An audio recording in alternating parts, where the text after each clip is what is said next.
So when you stand on a stage, if you fear what other people think, you can be nervous because the power dynamic is with the audience, because they are going to decide if you feel secure or not. So you're scanning the audience as you're speaking and you're looking for reaction. What do they think of it? That power is there.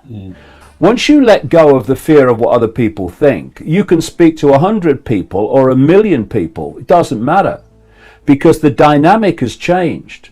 The dynamic now says, this is my truth, and I respect your right to make of it what you will and come to your own conclusion. But this is my truth, and your reaction is not going to affect my truth.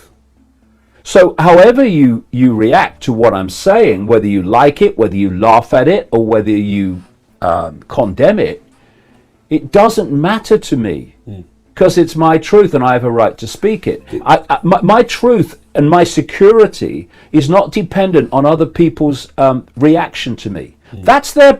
I completely respect their right to respond as they choose, but I have a right too not to be affected by it. And so in that way, you can get ridiculed in the street, and it don't really affect you. You just shake your head and walk on. And sometimes it's an interesting experience, really. Sometimes. Do you have a bite? Well, one very rarely I have long ago. But one of the things I have done, when people have been laughing at me, the bloke, yeah, I've stopped, and I've started laughing at them and pointing at them. If I've got someone with me, oh look, you want to see the absolute anger on their faces and the indignation, and you think, hold on a minute, I'm just mirroring you back at you. You know, and that's an interesting point about, human interaction. When we say something about someone or do something about someone, we think that that's making a statement about the someone. It's not. Every time it's making a statement about us by what we are, by what we say and what we do. But people don't see that. And this is why people don't see so often that they are mirrors of that they rail against. If you take this progressive mentality, like I say, I'm not talking about a liberal mentality. I'm a liberal. If you look at the definition of the dictionary definition of liberal, it is someone who believes in maximum freedom of speech, maximum freedom of lifestyle, maximum freedom of everything. But a progressive mentality, which they actually call liberal, it's stunning, believes in the opposite of that. So you have people who rail against the system, who think they are anti-establishment, who are actually doing exactly what the establishment wants, which is to silence the population. When you've got the progressive anti-establishment mentality saying to government, he must be silenced, she must be silenced, and the government and the corporate world and the establishment are going, yes, we would be delighted to do that.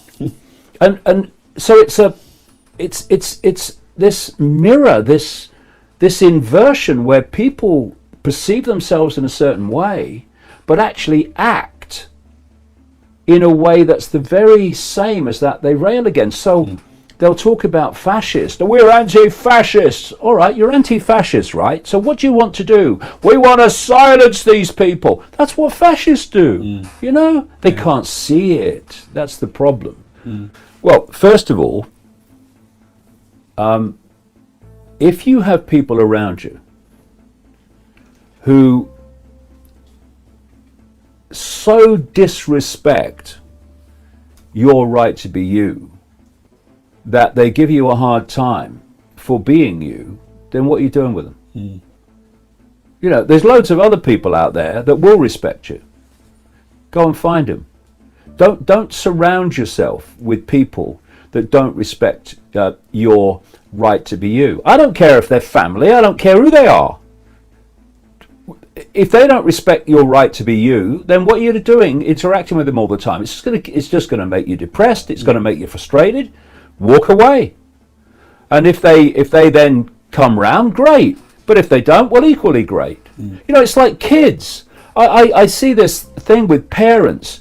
You know, I've spoken to people in their 60s who are still feeling guilty for not doing with their lives what their parents wanted them to do.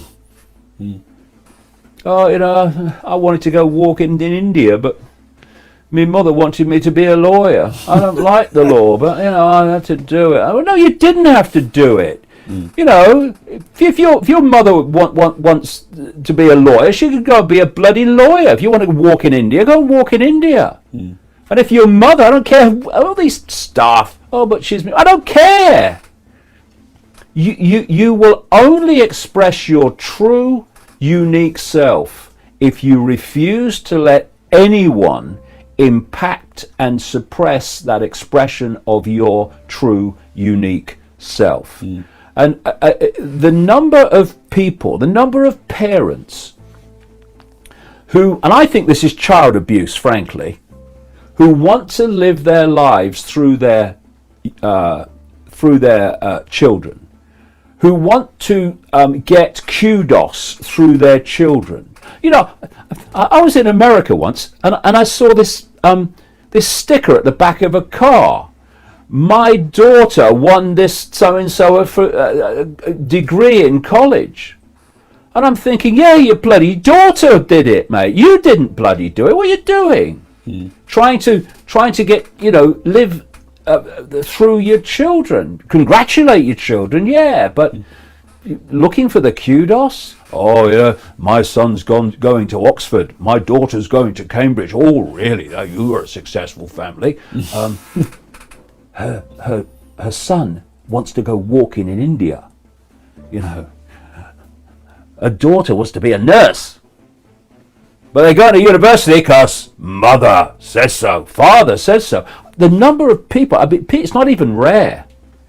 The number of parents, particularly the ones with more money, therefore more influence and access to these educational institutions, the number of them that impose their will on their children because it suits them and not their children is absolutely disgusting. And what it's doing, it's turning out very frustrated, very distorted people.